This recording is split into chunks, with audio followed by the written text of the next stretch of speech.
नमस्कार, मी अभिजित करंडे. एबीपी माझाच्या संवाद कार्यक्रमात आपल्या सगळ्यांचं स्वागत.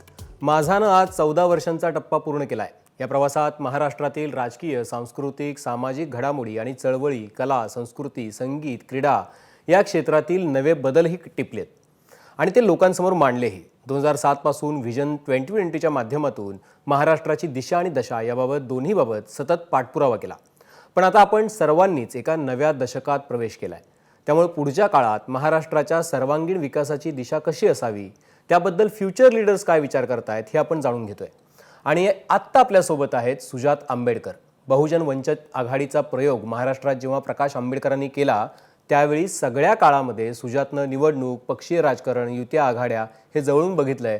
पण आता तो इलेक्शन स्ट्रॅटेजी आणि इतर विषयांचा अभ्यास थेट लंडनहून करतोय. सुजात आपल्यासोबत लंडनहून आहे. सुजात, तुझं खूप खूप स्वागत संवाद कार्यक्रमामध्ये. Thank you so much. सगळ्यात पहिले मला तुमचा आभार मानायचा आहे की मी भारताच्या बाहेर असताना, महाराष्ट्राच्या बाहेर असताना, आउट ऑफ टच असतानाही तुम्ही मला इकडे बोलवलं आणि त्याच्याही पुढे मला तुम्हाला जाऊन कॉंग्रॅच्युलेशन विश करायचंय की आता जस्ट जी बातमी आली की औरंगाबादच्या बरडवाडीमध्ये इतक्या वर्षानंतर वीज पोहोचली, हा एक खरं इम्पॅक्ट जर्नलिझमचा खूप खूप उत्कृष्ट एक्झाम्पल ठरू शकतं. म्हणून तुमचं आणि एबीपी माझाच्या पूर्ण टीमचं कॉंग्रॅच्युलेशन मनापासून. Thank you so much Sujat. सुजातनं खरं तर आपल्याला सगळ्यांना माहिती असेल की सुजातनं ACJ मधून जर्नलिझम केलं चेन्नईमधून आणि त्यानंतर आता तो लंडनमध्ये इलेक्शन स्ट्रॅटेजी शिकतोय. त्यामुळे इम्पॅक्ट जर्नलिझम, डेव्हलपमेंटल जर्नलिझम काय आहे आणि बरड वस्तीमध्ये वीज पोहोचणं किती महत्त्वाचं आहे याचं जी चुणूक आहे किंवा त्याचं जे महत्त्व आहे ते सुजातला नेमकं माहिती आहे. सुजात, आपण इन्फॉर्मल प्रश्नांपासून सुरुवात करूया. तू पत्रकारितेचं शिक्षण घेतलंस ACJ मधून आणि काही काळ तू कामही केलंस मला वाटतं पत्रकारितेमध्ये आणि त्यानंतर इलेक्शन्समध्ये तू थोडा काळ रमला होतास. म्हणजे इथले इलेक्शन्स पण तू 2019च्या लोकसभा विधानसभामध्ये काम केलंस बहुजन वंचित आघाडीसाठी आणि थेट आता तू लंडनला गेलायस. तू नेमकं तिकडे शिकतोयस काय? इलेक्शन स्ट्रॅटेजीज म्हणजे नेमकं काय शिकतोयस तू?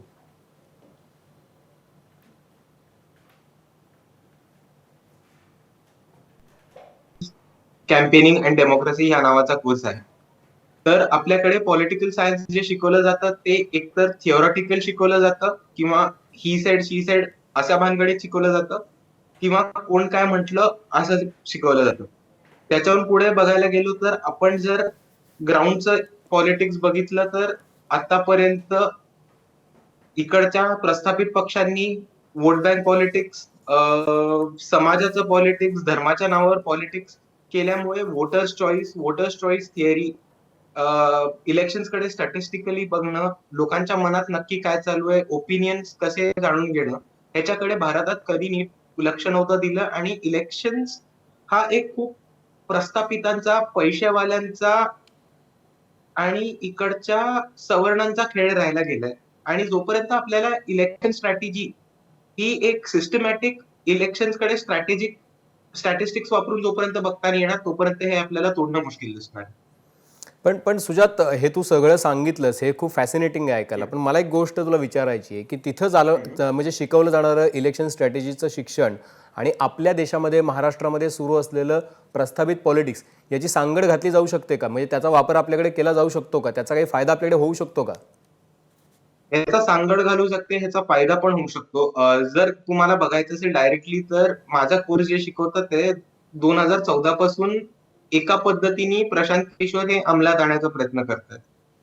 सो इकडचं पॉलिटिक्स आणि इंडियातलं पॉलिटिक्स आणि इकडचं शिक्षण याचं एक सांगड घालू शकतो, पण ते जरासा ट्रिकी प्रश्न आहेच. सुजात, मला अजून एक प्रश्न विचारायचा आहे तुला की उदाहरण म्हणून म्हणजे आपण इथे पण तो प्रयोग करून बघितला. लोकसभेमध्ये वंचित बहुजन आघाडीचा प्रयोग केला. तुम्ही वेगवेगळ्या लोकांना आपल्यासोबत घेण्याचा प्रयत्न केला. पण इलेक्टिव्ह मेरिटचा जर विचार केला तर तो प्रयोग फारसा यशस्वी ठरला नाही. आता तू इलेक्शन स्ट्रॅटेजीज तिकडे शिकतोयस. नेमकं काय चुकलं असावं असं तुला वाटतंय? इलेक्टिव्ह मेरिटमध्ये तो का कन्वर्ट झाला नाही? नाही, मला असं बिलकुल नाही वाटत की वंचित बहुजन आघाडीच्या प्रयोगामध्ये इलेक्टोरल मेरिट नव्हतं. तुम्ही जर नीट टाइमलाईन वाईज स्टॅटिस्टिक्स बघितले तर 2018 मध्ये स्थापन होणारा पक्ष हा 43 लाख वोट्स 2019च्या लोकसभेत घेऊन जातो. ह्याला मी इलेक्टोरल डिमेरिट नाही म्हणणार, तर ह्याला आम्ही इलेक्टोरल मेरिट प्रूफ केलंय असंच म्हणू. आणि हे म्हणतानाच माझं एवढंच पुढे म्हणणं आहे की आम्ही एक अर्ध्या वर्षात इतकं करून दाखवलं, हम्म. तर पुढच्या इलेक्शन मध्ये येणाऱ्या काय काय करून दाखवू जसं थांबून तरी बघा. तू त्यासाठी शुभेच्छा सुजात. पण एक मुद्दा आहे की आपल्याकडे रिपाई चळवळ असेल किंवा आपल्याकडे बहुजन वंचित आघाडीसारखा प्रयोग असेल, याच्या आधीही झाले, पण पण अनेक सर लोक जे आहेत. मला एक हा हा बोल सुजात. चेंज करायचं, सॉरी तुम्हाला टोकतो. आय थिंक माझा हा मनातला खूप जुना राग आहे, सॉरी तो आता या इंटरव्ह्यू वरती बाहेर पडेल. हे आपली जेव्हा सोलापूरमध्ये मुलाखत झालेली तेव्हा पण मी तुम्हाला करेक्ट केलेलं. हम्म. हा मी कुचकटपणा म्हणू, दुष्टपणा म्हणू का पत्रकारांचा खोडसाळपणा म्हणू माहित नाही, हम्म. पण हा एक पक्ष 2018 मध्ये स्थापन झालाय, आज 2021 आहे. हम्म. आता तरी पत्रकारांनी पक्षाचं नाव बरोबर घ्यावं. हम्म. वंचित बहुजन आघाडी हा पक्ष स्थापन होऊन प्रस्थापित झालाय, बऱ्यापैकी मेनस्ट्रीम मध्ये आलाय, हम्म. तरी अजूनही बहुजन वंचित आघाडी, आघाडी बहुजन वंचित हम्म. असं रिपोर्टिंग करताना हम्म. ह्याचा पत्रकारांनी पण विचार केला पाहिजे की एका नवीन सोशल इंजिनिअरिंगला तुमच्या मिसरिपोर्टिंगचा फटका बसणार आहे. हम्म. हम्म. हम्म. पण वंचित, तू आता जसं म्हणालास की वंचित बहुजन आघाडीला जे यश मिळालं किंवा जे मेरिट मिळालं असं तू म्हणतोयस, त्याच्यामध्ये सुद्धा आपल्याकडे महाराष्ट्रामध्ये खूप गट आहेत रिपाईचे. त्या सगळ्यांना एकत्र आणलं. ती एका विचाराची लोक जर एका विचाराची लोक एकत्र आली आणि त्यांनी जर इलेक्शन फाईट्स केली, तर त्याचा एक मोठा इम्पॅक्ट या इलेक्टिव्ह मेरिटमध्ये अजून चांगल्या पद्धतीने बघायला मिळू शकतो असं वाटतं. आणि त्यातल्या अडचणी काय दिसतात तुला? मला ह्या प्रश्नाचं 3 भागात उत्तर द्यायला आवडेल. हम्म. सगळ्यात पहिला गोष्ट, स्टॅटिस्टिक्स आणि इलेक्शन कमिशन ऑफ इंडियाचा डेटा बघितला हम्म. तर वंचित बहुजन आघाडी हा आता आरपीआयचा गट म्हणू नाही शकत आपण, बरोबर. पण तरी तुम्ही जर आरपीआयचा गट नाही, म्हटलं आरपीआयचा गट नाही, मी म्हणालो की रिपाई चळवळीतले अनेक पक्ष जे आहेत ते इथं स्थापन आहेत, ते रिपाई आपलं ठीक आहे. वेगळं काम करतायत, ते एकत्र आले तर याचा मोठा फायदा होईल का आणि त्याच्यामध्ये अडचणी काय आहेत? ठीक आहे. तर पहिला डायरेक्ट उत्तर, मोठा फायदा होणार नाही, कारण हम्म. तुम्ही स्टॅटिस्टिक्स बघितलं हम्म. आणि इलेक्शन कमिशनचा 2019 विधानसभा आणि लोकसभाचा डेटा बघितला, हम्म. तर तुम्हाला हे कळेल की बाकीचे जे रिपाईचे गट आहेत किंवा बाकीचे ऑर्गनायझेशन आहेत हम्म. त्या इलेक्टोरली इनसिग्निफिकंट आहेत. हम्म. हा पहिला मुद्दा. बर. दुसरा मुद्दा असा झाला की आंबेडकराईट चळवळीमध्ये आणि आंबेडकरी चळवळीमध्ये पण मतभेद आहेत, आयडिओलॉजिकल डिफरन्सेस आहेत, हम्म. आणि एका जातीची ही सगळी लोक आहेत हम्म. म्हणून तुम्ही त्यांना ब्लँकेट क्लब करू नाही शकत. हम्म. मी एका म्हणजे विचाराची ते म्हणालो, एका विचाराची किंवा वंचित बहुजन आघाडीमध्ये पण- 12 पण बलुतेदार माझं होते, तेच- ते काही एका माझं- जातीचे लोक नव्हते. आणि इतर पक्षांमध्ये सुद्धा खूप सर- साऱ्या जाती सर- धर्माचे सर- लोक एक- आहेत, सर, एक ते मिनिट, एकत्र सर, एक लढतायत. मिनिट. हा एका विचाराचा प्रश्न आहे. तर एका विचाराचं पण तुम्ही सरसकट सगळ्यांना एका विचाराचं नाही म्हणू शकत ना. हम्म. आंबेडकरी चळवळीमध्ये पण मतभेद होते, तुम्हाला ते दलित पॅन्थर मध्ये राजा ढाले वर्सेस नामदेव ढसाळ या वादामध्ये पण तुम्हाला ते आयडिओलॉजिकल बरोबर. स्टार्क डिफरन्सेस दिसतील, हम्म. आणि तेच डिफरन्सेस आयडिओलॉजिकल पकडूनच वेगवेगळे आरपीआयचे गट झालेत हम्म. आणि वेगवेगळ्या आंबेडकराईट आयडिओलॉजीचे मायक्रो फ्रॅक्शन झाले. बरोबर. पण आम्हाला आमचा आयडिओलॉजिकल डिफरन्स ठेवून इलेक्शन लढण्याचा पूर्ण अधिकार आहे आणि तो प्रत्येक आरपीआयचा गट अजूनही बजावतो. हम्म. पण माझा उलटा प्रश्न आहे की ही जबाबदारी आमच्यावरतीच काय किंवा हा दबाव आमच्यावरतीच काय? आज सवर्णांच्या 1000 संघटना आहेत. बरोबर. आज तुम्ही ब्राह्मणांचे पक्ष बघितले तर सीपीआय, सीपीएम, हम्म. काँग्रेस, हम्म. भाजप, हम्म. तृणमूल, हम्म. साऊथचे सगळे पक्ष, हे सगळ्याची ब्राह्मण लिडरशिप आहे. हम्म. या सगळ्यांना आतापर्यंत एकाही पत्रकारांनी हा प्रश्न का नाही विचारला की सगळे ब्राह्मण एका छत्रीखाली येऊन का नाही इलेक्शन लढत? हम्म. नाही, अत्यंत महत्वाचा प्रश्न आहे हा सुजात. पण अडचण काय, मी तेच विचारलं की अशी विचारणा या बाजूला जेव्हा होते त्यावेळेला असे प्रयोग आधी झालेले दिसतात, म्हणजे एकत्र येण्याची बोलणी झालेली असतात, कुणीतरी एकमेकांना साथ प्रतिसाद दिलेला असतो, तर नेमक्या अडचणी कुठे येतात? अडचणी नाहीच आहेत ना सर. अडचणी येतात कारण तुम्ही आम्हाला क्लब करताय. हम्म. आम्ही आमच्यातले डिफरन्सेस बघून टाकायला चालतोय ना. हम्म. We are ready to acknowledge our difference आणि लिव्ह बाय. राईट. तर अडचण येते कारण तुम्हाला क्लब करायचं. नाही, मुद्दा त्याच्याही पुढे. आता आपण थोडं इलेक्शन स्ट्रॅटेजी, आणि तू म्हणत होतास त्याप्रमाणे आता आपण 2021 मध्ये आहोत. आता 2021 मध्ये इलेक्शन लढायचे असतील किंवा तरुणांना राजकारणात यायचं असेल तर अनेक गोष्टींचा आपल्याला विचार करावा लागेल. म्हणजे आपल्याला डेव्हलपमेंटल पॉलिटिक्सचा विचार करतानाच आपल्याला एकीकडे आपल्या इलेक्शनमध्ये सोशल मीडियाचं आलेलं महत्त्व, त्याचा असलेला प्रभाव, त्याचा प्रचार आणि प्रोपोगंडासाठी केला जाणारा वापर, तर या सगळ्याबद्दल तुला काय वाटतं? आपला नेमका प्रश्न निघाला सर. सुजात, मी असं विचारलं की आपण इलेक्शन स्ट्रॅटेजीज बद्दल बोलत होतो, तर त्यावेळेला आता आपण ज्याला निवडणुकांचं राजकारण याबद्दल बोलतोय, त्यावेळी आत्ता 2021 मध्ये बोलताना जितकं आपण डेव्हलपमेंटल पॉलिटिक्स बद्दल बोलतो, तरुण आता सजग झालेले आहेत असं आपण म्हणतो, त्यावेळेला इथं फेसबुक, ट्विटर असेल किंवा इतर सोशल माध्यमांचा खूप मोठा प्रभाव आहे. त्याचा वापर कित्येकदा प्रचार प्रोपोगंडासाठी सुद्धा होतो. तर त्याबद्दल तुझं काय मत आहे? हे बघा, निवडणुकीसाठी इंटरनेटचा प्रयोग हा आता तरी माझ्या मते जुना झालाय. कारण ह्याचं हिस्टॉरिकली ट्रेस केलं तर 2009 Obama election was the first election ज्याच्यामध्ये इंटरनेट मोठ्या प्रमाणे वोटर्सशी रीच आउट व्हायला वापरलेलं, आणि तेव्हा ईमेल हा सोशल मीडियाचा माध्यम वापरला गेलेला लोकांशी संपर्क साधायला. त्याच्यानंतर सोशल नेटवर्कचं जग आलं, एक कम्प्लीट ऑनलाईन विश्व बदललं गेलं. लोक एक स्वतःच्या व्हर्च्युअल रियालिटी मध्ये पण जायला लागली सोशल मीडियामुळे, आणि त्याच्यामुळे लोकांशी संपर्क साधणं हे सोशल मीडियामधनं ट्विटर असेल, फेसबुक असेल, व्हॉट्सअप असेल खूप सोपं झालं. पण तुम्ही त्याचा दुसऱ्या अंगाने विचार केला तर एक नवीन पार्टी असेल, नवीन पक्ष असेल, खूप कमी रिसोर्सेस मध्ये उभा राहिलेला पक्ष असेल, त्याला पेपरच्या जाहिराती, टीव्हीवरच्या स्पेसेस, जॅकेट ऍड्स हे सगळं परवडणार नसणारे, त्याच्याकडे रिसोर्सेस पण नसणारे, प्रत्येक काय म्हणू आपण, जाहीर सभा, प्रचार सभा लाईव्ह टेलिकास्ट करून घ्यायला न्यूज चॅनल्सवर. तर सोपी गोष्ट अशी आहे की त्यांच्याकडे सोशल मीडिया हाच स्वस्त आणि मोस्ट मॅक्सिमम इफेक्टिव्ह उपाय राहतो. पण तेच करत असताना आपण एक सोशल मीडियाची दुसरी बाजू पण घाणेरडी बघतोय, ती म्हणजे सायबर बुलिंग, सायबर ट्रोलिंग. आणि मोठ्या प्रमाणावरती ट्रोलिंग जे होतं त्यांनी एक माझं असं एक, आता आपण पुढच्या विजनचा आणि सगळ्याचा विचार करतोय तर मला हा मुद्दा आवर्जून मांडायला आवडेल की त्या प्रकारे जे होतंय ते एकतर आपण ट्रोलिंग मध्ये माणूस समोर नसल्यामुळे किंवा आपण सायबर स्पेस वरती लढत असल्यामुळे समोरच्या माणसाच्या मेंटल हेल्थवरती काय इम्पॅक्ट होतोय, किंवा एका वेळेस जेव्हा भाजपसारखा पक्ष एका माणसावरती बॉट्स दिवस रात्र सोडून देतो, तेव्हा त्या माणसाच्या मेंटल हेल्थचा काय होत असेल, आपण हा थोडासा विचार करावा.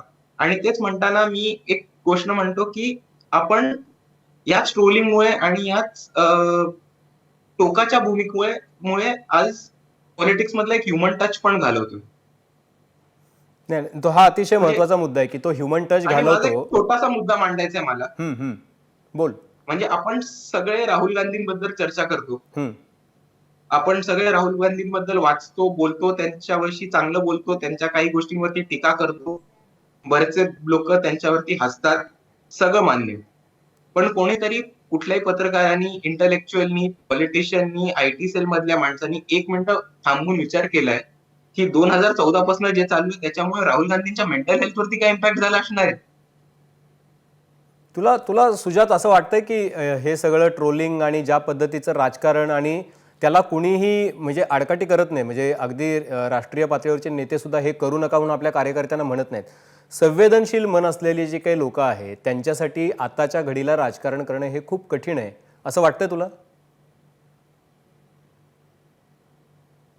2014 पासून नक्कीच.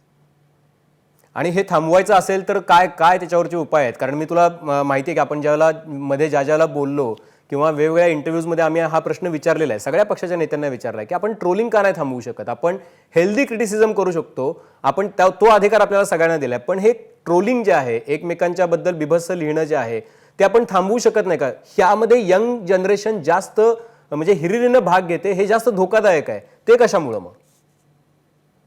सर, सगळ्यात पहिले जर तुम्ही ट्रोलिंगचं तथ्य आणि त्याच्या मागचं जे वापरलं जातं टेक्नॉलॉजी ती बघितली तर मॅक्सिमम लोक तुम्ही हे बघाल की जी ट्रोलिंग करतात ते एकतर पॉलिटिकल लोक असतात आणि त्यांना दर दिवसाचे किंवा दर पोस्टचे पैसे मिळतात, किंवा त्या येथे आयदर बॉट्स असतात.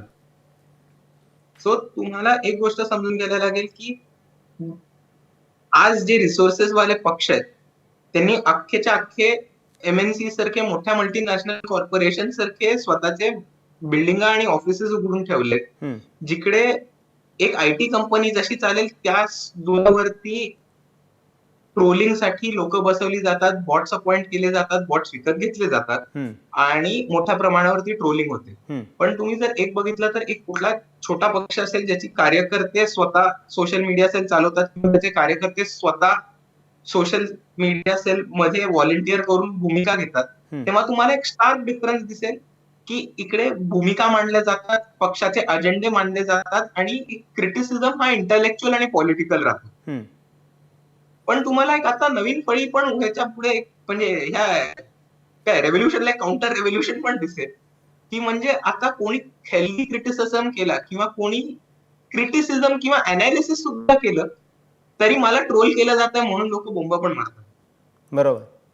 तर तर हे सगळं जे आहे हे थांबवण्यासाठीचे प्रयत्न जे आहेत ते मात्र होताना दिसत नाहीत. पण मला एक तुला वेगळा प्रश्न विचारायचा आहे की एकीकडे एक आंबेडकरी विचारांचा मोठा वारसा आहे तुला, एक आंबेडकरांचा पंतू म्हणून, प्रकाश आंबेडकरांचा मुलगा म्हणून सध्याचं जे राजकारण आहे देशातलं, महाराष्ट्रातलं जे चालू आहे त्याच्याकडे तू कसं बघतो? तुला काय वाटतं हे सगळं बघून? अं, म्हणजे टू बी ऑनेस्ट मी सध्या तरी जरा कन्फ्युज आहे. म्हणजे बाळासाहेबांचा मुलगा म्हणून किंवा सोडा किंवा आंबेडकरी वारसा म्हणून जो मिळालाय तो पण एक मिनिटं साईडला ठेवून जर तुम्ही मला आता एक पॉलिटिकल सायन्सचा स्टुडंट म्हणून विचारलं की महाराष्ट्रात काय चाललंय हम्म, किंवा महाराष्ट्राचं पॉलिटिक्स तुला पुढे कुठे दिसतंय, हम्म. तर मी कम्प्लिटली क्लूलेस आणि कन्फ्युज आहे. म्हणजे मी तुम्हाला एक छोटंसं उदाहरण देऊ. बरं, दे ना, दे ना. माझे एक प्रोफेसर आहेत, माझे हेड ऑफ डिपार्टमेंट आहेत, हम्म, डॉक्टर ऑलिव्हर हीथ म्हणून. हम्म, ते ब्रेक्सिट तज्ञ म्हणून मानले जातात आणि हम्म, इलेक्शन स्टडीज वरती त्यांचा खूप मोठा अभ्यास आहे. हम्म, ते भारतात पण खूप इलेक्टोरल स्टडीज, सर्वे एक्सपेरिमेंट्स आणि त्यांचे रिसर्च पेपर्स बेस्ड आहेत. म्हणजे doctor Suhas Parshikar, doctor Yogendra Yadav, doctor Sujay Thorat यांच्या बरोबर त्यांनी काम केलेलं आहे इंडियन केस स्टडीवरती. हम्म, माझा कोर्स सप्टेंबर मध्ये चालू झाला. हम्म. मला माझ्या वर्गाच्या पहिल्या लेक्चर मध्ये एक कमीत कमी अर्धा तास लागला त्यांना पटवून दिला की आता शिवसेना, काँग्रेस आणि एनसीपीने महाराष्ट्रात सत्ता बनवली. हम्म. तर आता तुम्हाला सांगा की मला की मी हे पुढचं किती कन्फ्युजिंग दिसतंय. तुला तुला मला एक एक पॉलिटिकल सायन्सचा विद्यार्थी म्हणूनच मला आता तुला प्रश्न विचारायचा आहे की या तिघांच्या युतीकडे तू कसं बघतोस? कारण की ही जी युती आहे ती लोक अननॅचरल म्हणतात, पण ती लोकांनी ऍक्सेप्ट केलेली दिसते आता या महाराष्ट्राच्या सिनारिओमध्ये. काय वाटतं तुला? लोकांनी ऍक्सेप्ट केले, त्या तीन पार्टीजनी इंटरनली ऍक्सेप्ट केले का, हा माझा पहिला प्रश्न आहे. हम्म, म्हणजे आज आपण महाराष्ट्राच्या विजन बद्दल बोलतोय पण मला महाविकास आघाडीचाच विजन दिसत नाहीये. हम्म, हम्म, म्हणजे आयडिओलॉजिकल स्टार्क डिफरन्सेस आहेत. हम्म. आयडिओलॉजिकल डिफरन्सेस वरती तिन्ही पक्ष बोलायला तयार नाहीये. हम्म, मुंबईच्या निवडणुकी आता ज्या लागतील महानगरपालिकेच्या, त्याच्यामध्ये तिघांचे पक्षाचेही तीन वेगळे विजन्स दिसत आहेत आणि तीन वेगळे अम्बिशन्स दिसत आहेत. हम्म, एका पक्षाला इंडिपेंडेंट लागायचे, एक पक्षाला स्वतःहून लढायचे आणि दुसरा पक्ष म्हणाल तयार हा पक्ष नसेल पण आम्ही त्या पक्षाबरोबर तयार. हम्म, तर आता ह्याच्यात काही अर्थ नाही राहत. हम्म. हे सगळं चालू असताना त्याच एक पक्षाचे नेते आता काँग्रेस विरहित भाजप विरुद्ध एक भारतभर आघाडी उभी करायचा प्रयत्न करतायत. हम्म. तर तेच जर काँग्रेसला नॅशनल युनिटी मधनं सोडलं किंवा नॅशनल अलायन्स मधनं सोडलं तर महाराष्ट्र विकास आघाडीचं काय किंवा महाविकास आघाडीचं काय, हा प्रश्न माझ्या मनात राहतोच. Hmm. So as a political scientist किंवा as a student of political science मी जरा लॉस्ट आहे. एक छोटा शेवटचा प्रश्न मला तुला विचारायचा आहे की सध्या खूप पुन्हा एकदा मराठा आरक्षणाची जी मुवमेंट आहे ती उभी राहताना दिसते. खूप अस्वस्थता आहे इथे आणि त्यातला सगळ्यात मोठा जो मुद्दा आहे तो आहे संधीचा, की ज्याला जे शिकायचं त्याला ती संधी उपलब्ध न होणं, त्यामुळे तो अनरेस्ट उभा राहताना दिसतो आहे. कोर्टाने आरक्षण फेटाळून लावलेलं आहे आणि पुन्हा एकदा ते आता रिव्ह्यू पिटिशन आणि कोर्ट कज्जामध्ये सापडलेलं आहे. तर आता हा जो आपल्या समवयस्क तुझ्या माझ्या आजूबाजूला जे आपले सगळे मित्र आहेत, जे खूप इतर समाजातले आहेत की ज्यांना या गोष्टीमुळं आपल्याला संधी मिळत नाही याचं थोडं औदासीन्य त्यांच्या मनामध्ये आहे किंवा तो अनरेस्ट आहे, तर तो जर दूर करायचा असेल तर एका पॉलिसी पातळीवरती सर्वांना जे शिकायचं आहे किमान ती तरी संधी मिळाली पाहिजे. त्याच्यासाठी कुठेही इकॉनॉमिक्स किंवा इतर गोष्टी आड न आल्या पाहिजेत. यासाठी काहीतरी करणं गरजेचं आहे असं वाटतं का? तुमचा प्रश्नाचं उत्तर मी एका वाक्यात देऊ शकतो. आणि ते म्हणजे वंचित बहुजन आघाडीचा एज्युकेशन बद्दलचा धोरण. हम्म, ती म्हणजे एक सिंपल पॉलिसी डिक्लेअर केली पाहिजे महाराष्ट्र गव्हर्नमेंटनी, हम्म, आणि ती खूप सोप्या पद्धतीत शक्य आहे, कारण आपण महाराष्ट्र गव्हर्नमेंट इनफ जीडीपी हे एज्युकेशन सेक्टरवरती खर्च करत नाही. हम्म, हम्म, एक सोपी गोष्ट जी महाराष्ट्र गव्हर्नमेंटला सरळ करता येईल ते म्हणजे KG to PG quality education प्रत्येकाला मोफत स्टेट स्पॉन्सर्ड. हम्म, हम्म, तुम्ही कुठल्याही इन्कम ग्रुपचे असाल, हम्म, कुठल्याही जातीचे असाल, जमातीचे असाल, धर्माचे असाल, हम्म, कुठल्याही बॅकग्राऊंडचे असाल, कुठल्याही कल्चरचे असाल, कुठल्याही सेक्शुअल ओरिएंटेशनचे असाल, तुम्हाला केजी टू पीजी तुम्हाला हव्या त्या ग्रुपमध्ये क्वालिटी एज्युकेशन हम्म, हे जर सरकारने दिलं, हम्म, तर तुम्ही एज्युकेशनल रिझर्वेशनचा मुद्दा हम्म, हा सहज हाताळू शकता. बरोबर. पण आत्ताच्या सरकारला, म्हणजे युती सरकार असेल, आघाडी सरकार असेल किंवा महाविकास आघाडी सरकार असेल, हम्म, या सगळ्यांचा जीडीपी पैकी 12% खाली एक्सपेंडिचर हा एज्युकेशन सेक्टरवरती चाललाय, आणि which is extremely harmful for a state like Maharashtra. हम्म, सो जर आपण केजी टू पीजी मोफत क्वालिटी एज्युकेशन सगळ्यांना उपलब्ध करून दिलं, हम्म, तर हा प्रश्नच एंटायरली टाळेल आणि महाराष्ट्राच्या युथचे प्रश्न मोठ्या प्रमाणात चालतील. आपण जे भारतात किंवा महाराष्ट्रात ब्रेन ड्रेन हा प्रकार बघतोय, हम्म, तो प्रकार मोठ्या प्रमाणात थांबवता येईल, हम्म, आणि चांगल्या एम्प्लॉयमेंटला एज्युकेशनमुळे ऍक्सेसिबिलिटी पण बऱ्याच बहुजन तरुणांना मिळेल. हम्म. पण सुजात, So हा तुझ्या एक गोष्ट मला जाणून घ्यायची आहे की आता जर आपण KG to PG free education ही खूप चांगली पॉलिसी आहे, याच्याबद्दल अनेक तज्ज्ञ पण बोलत आहेत की हे झालं पाहिजे, त्याच्यामुळे सर्वांना संधी मिळेल आणि ज्याला जे शिकायचं आहे त्याला ती एक ऑपॉर्च्युनिटी उपलब्ध होऊन जाईल. पण इथं लिमिटेड सीट्सचा पण मुद्दा येतो. मग त्या सीट्स कुठे इंजिनिअरिंगच्या असतात, कुठे मेडिकलच्या असतात, कुठे IITच्या, अजून इतर कुठले सीट्स असतात. तर हे बघा, तो जो तुम्ही मुद्दा आहे त्याला कसं आपण डिफर करणार आहोत? एक मिनिट, याच्यात एक प्रोफेसर कांचा इलिया म्हणून एक एक्सपर्ट आहेत, त्यांचं एक छोटंसं उदाहरण देतो, हम्म, की जर 100 पैकी 50 सीट्स आहेत हम्म, हा रिझर्व्ड असतील, तर 50 सीट्स आहेत रिझर्व्ड हा प्रॉब्लेम नाही. बरोबर. As a state, as a country तुम्हाला हे ऍक्सेप्ट करायला लागेल की आपल्याकडे फक्त 100 सीट्स आहेत, हा आपला मेजर प्रॉब्लेम आहे. हम्म, हम्म, तुम्ही जर एज्युकेशनल इन्स्टिट्यूट वाढवले, तुम्ही एज्युकेशनवरचं बजेट आणि एक्सपेंडिचर वाढवलं, हम्म, आणि तुम्ही ऍक्च्युअल सेन्सस प्रमाणे किती लोकांना एज्युकेशन लागणार आहे आणि बजेट प्रमाणे किती लोकांना देऊ शकता हम्म, याचा बसून आराखडा जमवला, हम्म, तर कोणाचीही संधी न जाता रिझर्व्ड एज्युकेशन ठेवून प्रत्येक माणसाला KG to PG good quality education सरकार स्पॉन्सर्ड मिळू शकतं. हम्म. म्हणजे फक्त आपण सरकारच्या धोरणांमुळे हे शक्य असं आपण आता म्हणतोय, मात्र त्याच्यामध्ये अडचणी काय असतात? आता तू म्हणजे लंडनमध्ये शिकताना तुला तिथली पण एज्युकेशन सिस्टम जी आहेस तू ती जवळून बघतोयस. तिथल्या एज्युकेशन सिस्टममध्ये आणि आपल्या एज्युकेशन सिस्टममध्ये काय फरक आहे? ॲक्च्युअली खरं तर इंग्रजांची एज्युकेशन सिस्टम जी आहे ती आपण इथं रिफ्लेक्ट केली होती सुरुवातीला, आणि तीच आपल्याकडे परंपरागत चालत आलेली आहे. आपला प्रॉब्लेम असा आहे की ब्रिटिशांनी जी सिस्टम बसवली त्याच्यामध्ये बऱ्याच भटांनी जरा छेडछाड केली, हम्म, पण मुद्दा असा आपण बघितला हम्म, तर आपल्याकडे घोका आणि ओका हम्म, ही सिस्टम अजूनही टेक्निकॅलिटी वरती शिकवली जाते टू द बुक. हम्म, म्हणजे एक सोपं उदाहरण सांगतो, आपल्याकडे मार्क कशावर मिळतात? टेक्स्टबुक मध्ये किती लिहिलंय ती तुम्ही किती अॅक्युरेटली रिप्रोड्यूस करता ह्याच्यावरती मार्क मिळतात, बरोबर?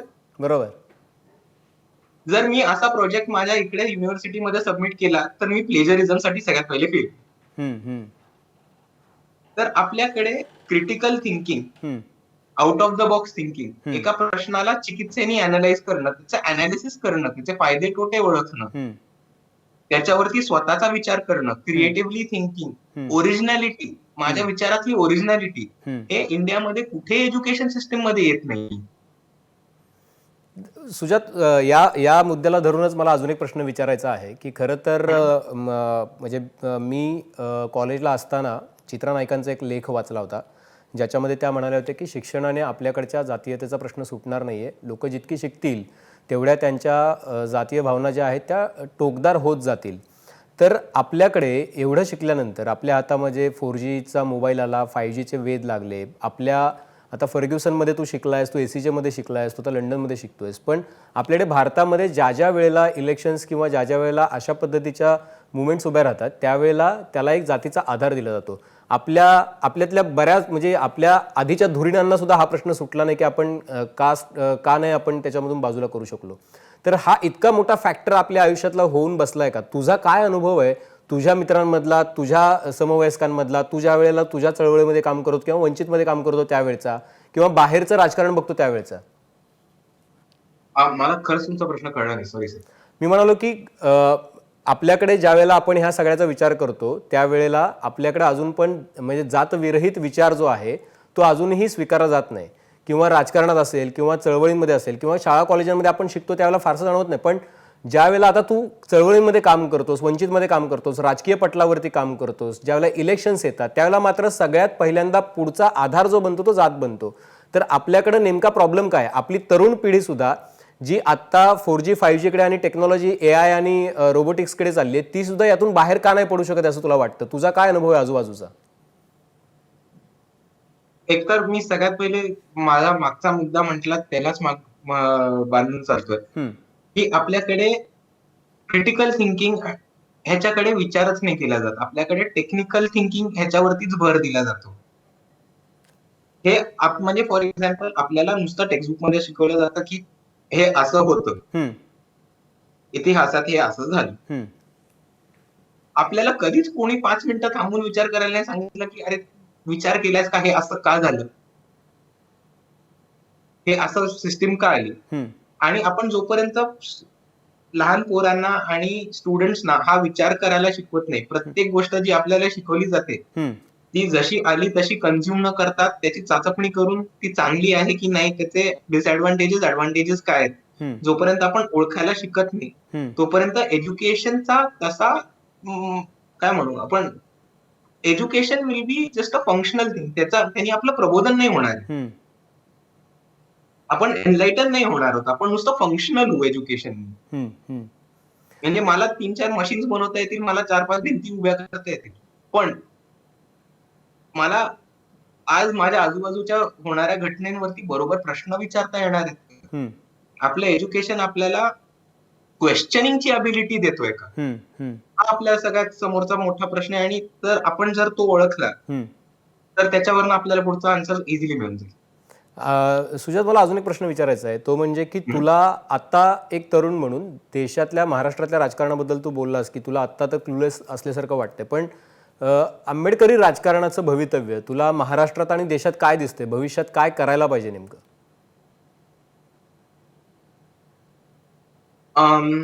मी हा नुसता पॉलिटिकली आन्सर नाही करणार प्रश्न, मी सगळ्यांना जोडून आन्सर करेन. गेल्या 10 ते 12 वर्षात एक आंबेडकरी चळवळीने देशात असो किंवा महाराष्ट्रात असो एक खूप मोठ्या पद्धतीने एक जंप घेतलीये. ती तुम्हाला नुसती पॉलिटिकल असर्शन मध्ये नाही तर कल्चरल असर्शन मध्ये पण दिसेल. तुम्हाला वेगवेगळे आंबेडकराईट ऑर्गनायझेशन अक्रॉस महाराष्ट्र त्यांचे छोटे छोटे का होईना पण कुठेतरी इम्प्रिंट दाखवताना दिसतील. तुम्हाला वंचित बहुजन आघाडी सारखा नवीन आलेला प्रयोग 1-1.5 वर्षात 42 लाख मतं घेऊन दाखवेल. तुम्हाला प्रत्येक टीव्ही सिरीज वरती किंवा प्रत्येक टीव्ही चॅनल वरती किंवा कल्चरल स्पेसेस मध्ये खूप मोठ्या प्रमाणावर बहुजन कल्चरल रिप्रेझेंटेशन किंवा आंबेडकराईट कल्चरल रिप्रेझेंटेशन दिसेल. ते आंबेडकरांची सिरियल असेल, बाबासाहेबांवरचा सिनेमा असेल किंवा आता बहुजन प्रतीकांवरती आलेल्या टीव्ही सिरीज असतील.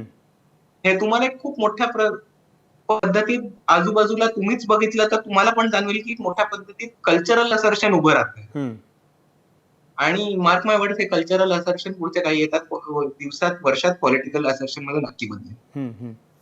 आता या घडीला ज्यावेळेला आपण चर्चा करतो आहोत त्यावेळेला तू म्हणालास की हे एक पॉझिटिव्ह चित्र आहे की हे सगळं आजूबाजूला घडतंय, मात्र मेनस्ट्रीम पॉलिटिक्समध्ये ते यशस्वी होईल यासाठीचे काही तुला दिसत आहेत का पावलं की हे आपल्याला या दिशेने गेलो तर आपण लवकर यशस्वी होऊत, आंबेडकरी चळवळीतले जे नेते आहेत किंवा त्या विचारांची जी लोक आहेत ती तिथं सत्तेमध्ये बसतील आणि जे अपेक्षित लोकशाहीसाठीचे जे बदल करणं अपेक्षित आहे, किंवा आता तू शिक्षणाचं बोलताना म्हणालास की आपली शिक्षण पद्धती बदलली पाहिजे, ते बदलण्यासाठी म्हणजे ज्या पॉलिसीज ठरवण्यासाठीचं जे माध्यम आहे ती सत्ता आहे तिथपर्यंत पोहोचण्यासाठी काय करावं लागेल? तर एक रोडमॅप आहे, ब्लूप्रिंट आहे, पण मी तो नॅशनल टीव्हीवर शेअर नाही करू शकत सर. अच्छा, तुमची ब्लूप्रिंट तयार आहे वंचितची? हो, पण आम्ही ते नॅशनल टीव्हीवर शेअर नाही करू शकत, माफ करा. अच्छा, आत्ताच्या काळामध्ये तू नियर फ्युचर आता तू परत येतोयस त्यावेळेला तुझे प्लान्स काय आहेत पुढचे? वंचितमध्ये तू पुढे काम करणार आहेस की तू तुझं स्वतंत्र काम करणार आहेस? मी वंचितचा कायमच हिस्सा होतो आणि कायमच हिस्सा आहे. मी वंचितचा एक कार्यकर्ता म्हणून काम केलंय आणि पुढेही वंचितला हा कार्यकर्ता कायमचा सपोर्ट करत राहील आणि काम करत राहील. हम्म. आणि मी मागच्या वेळेस आपल्याच मुलाखतीत हा विषय आलेला आणि मी मागच्या वेळेस जे म्हटलेलं मी अजूनही त्याच्यावरती ठाम आहे की मी पुढे कुठल्याही वाटचाली करू, मी चळवळीचा कार्यकर्ता आहे आणि कायम चळवळीसाठी उभा राहील.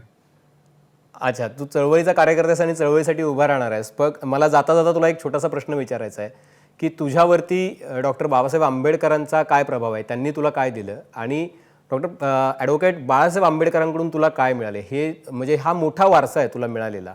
आपण थोड्या वेळासाठी तू एक इंडिपेंडेंट व्यक्तिमत्व आहेस आणि तुला स्वतंत्र विचार आहेत आणि तू तुझ्या विचारांमुळेच आज इथं आहेस हे मान्य केलं तरी सुद्धा हा वारसा तुझ्या मागे भक्कमपणे उभा आहे. तू मला एक खूप इंटरेस्टिंग गोष्ट सांगितली होतीस की मी तुला ज्याला विचारलं की सुजात तुला विचारतात का तिकडे तुला आंबेडकर म्हटलं तर तू म्हणालास की इकडे तशी काही पद्धत नाही आहे, ते फक्त भारतात होतं. पण हा वारसा भारत म्हटलं की तू महाराष्ट्र म्हटलं की आपल्याला इथं दिसतो. तर तुला बाबासाहेबांकडून काय मिळालं आणि बाळासाहेबांकडून काय मिळालं?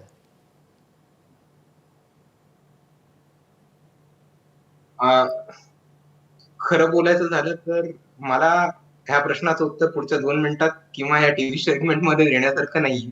खरं आहे. पण खूप खूप छोट्या भाषेत बोलायचं झालं तर सगळ्यात पहिले एक मला लढण्याची ताकद आणि हिंमत मिळाली आणि आम्हा सगळ्यांना पुढची दिशा मिळाली. ही खूप मोठी गोष्ट आहे. म्हणजे फक्त तुलाच नाही तर या अख्ख्या देशातल्या लोकांना लढण्याची ताकद आणि हिंमत जी आहे ती बाबासाहेब आंबेडकरांनी दिली. जे काही वंचित आहेत, पिचलेले आहेत, आपल्या देशातल्या प्रत्येक घटकाला जो कोणी या व्यवस्थेमुळं नाडला गेलेला आहे त्या सगळ्यांना लढण्याची ताकद जी आहे ती बाबासाहेबांच्या संविधानाने दिली आहे, त्यांनी दिलेल्या अधिकारांमुळेच मिळालेली आहे. तू लंडनहून इतक्या वेळात वेळ काढून आमच्याशी गप्पा मारण्यासाठी वेळ काढलास त्याबद्दल तुझे खूप खूप आभार आणि तुला तुझ्या पुढच्या वाटचालीसाठी शुभेच्छा. सुजात, आम्हाला म्हणजे तू म्हणालास की चळवळीतला एक कार्यकर्ता म्हणून तू राहणार आहेस, पण भविष्यातल्या ज्या आंबेडकर चळवळीतले जे नेते असतील त्याच्यामध्ये नक्की तुझी वाटचाल बघणं जे आहे ते नक्की उत्सुकतेचं असणार आहे. खूप खूप धन्यवाद. आणि एबीपी माझाच्या माझा संवाद या कार्यक्रमामध्ये आपण आता इथेच थांबतोय. तुम्ही पाहत राहा एबीपी माझा.